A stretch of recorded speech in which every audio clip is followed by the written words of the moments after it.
Hi mga mi, samahan niyo ako magpa-microneedling. Galing ako 5 araw na night shift mga mi, 5 araw na puyat. Ayan, nagsisilabasan ng ating sumpa sa stress.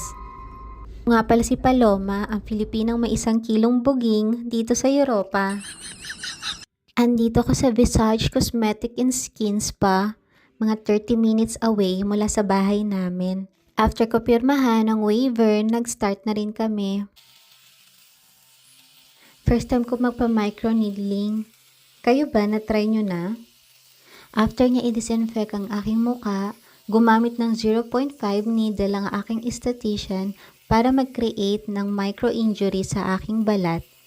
Ini-stimulate niya ang skin para mag-promote ng collagen. Maganda to sa may mga uneven skin tone, may malalaking pores, at dull skin. Sobrang sakit niya mga mi. Lalo na dito hindi sila gumagamit ng topical anesthesia. Tiis ganda lang talaga.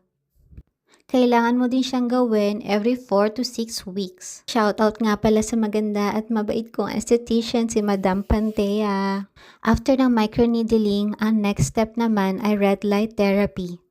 Pinapabilis niya ang healing process at repair ng damaged skin. Pinopromote niya rin ang collagen at para mababa lang ang inflammation. O, diba? Sino ka dyan? Hindi lalabas na 5 araw ang person na ito. PM nyo lang ako mga mi pag may questions. Love ya!